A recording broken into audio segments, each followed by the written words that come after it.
Mark Konyn, CEO with Kanhaiya Asset Management, joins us live from Hong Kong. Mark, I guess everyone is confused. Janet Yellen and Ben Bernanke are indicating something, and the minutes of FOMC meeting are pointing to a completely different kind of a mood.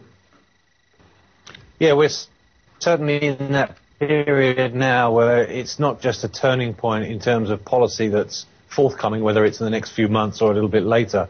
We're also going through the transition of leadership at the Fed, which is causing investors to try and second guess, perhaps a little bit too precisely, which way policy is going. But the general trend we know has been announced for some time, at some point sooner rather than later, depending on economic circumstances. The Fed will be starting to taper its quantitative easing process, and pretty much a lot of that has already been built into the price. Certainly in the bond market, we now see 10-year yields pretty much close to where they were at the beginning of June, end of May, after Bernanke surprised the market with answers that he gave in questions during his testimony. So a little bit confusing, I guess, perhaps a little bit too much precision being read into the minutes, and given we're in this sort of double transition phase, but I think the direction's pretty clear.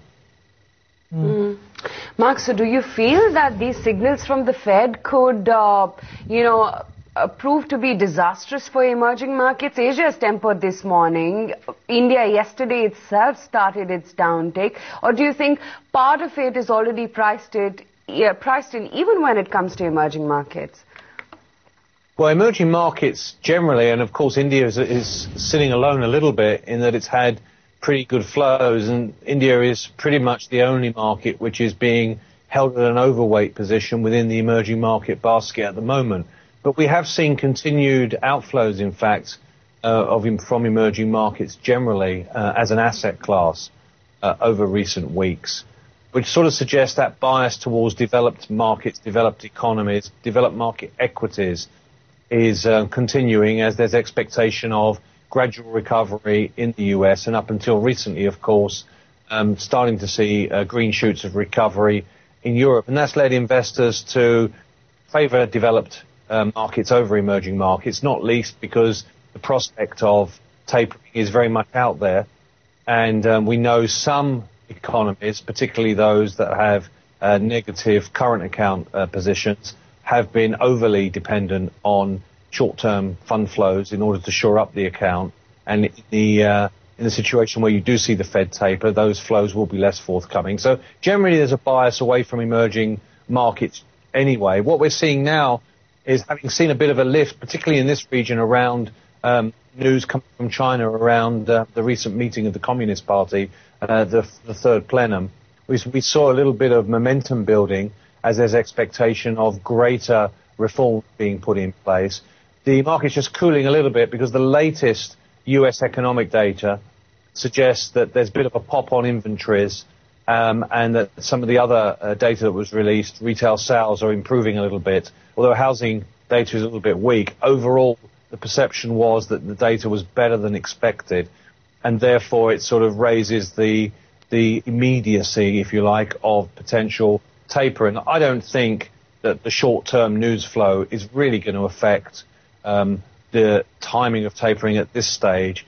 The overall economy in the US is still on a fairly shallow growth trajectory, and if we do see an improvement in economic circumstances on the back of inventory build-up in the third quarter, that's likely to reverse in the fourth quarter anyway. So I don't think the short-term numbers that we've seen will greatly influence the timing. Of course, what the Fed is looking at is the employment numbers and the broader strength of the recovery through the real economy. And as we know, we're some way short of satisfying the so-called Evans rule in the US, which sort of suggests that the main thrust of tapering is going to be pushed back into next year.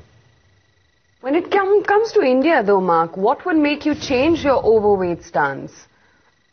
Well, I didn't say I was overweight. I said investors have been overweight. I think they felt that the currency was oversold, and they're starting to get a little bit more confidence about the outlook in terms of the election next year and what might occur subsequently.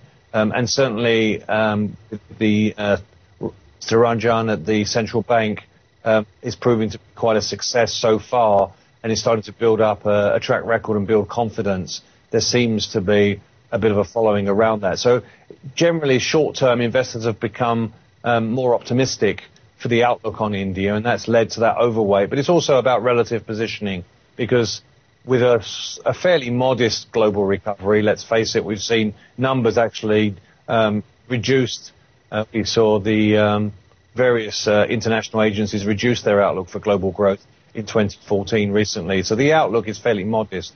And in the absence of faster growth, faster consumption of commodities, investors are looking where within the basket of emerging markets to take that overweight position. And given the structural changes potentially in India and the focus on the domestic economy, they're tending to move away from those economies that have been dependent on commodities for growth and more to those that are being driven by domestic factors. And India certainly has been a destination. So investors shorter term have taken advantage of that. That's likely to continue for a little bit longer. But what it's going to take generally for emerging markets to get back in favour, it's going to take a little bit longer because the run through in terms of the attractiveness of developed markets is going to continue for some time, and it's going to take reinforcement for better performing numbers, economic numbers from emerging economies, and better earnings coming through for investors to feel that they're getting rewarded for taking the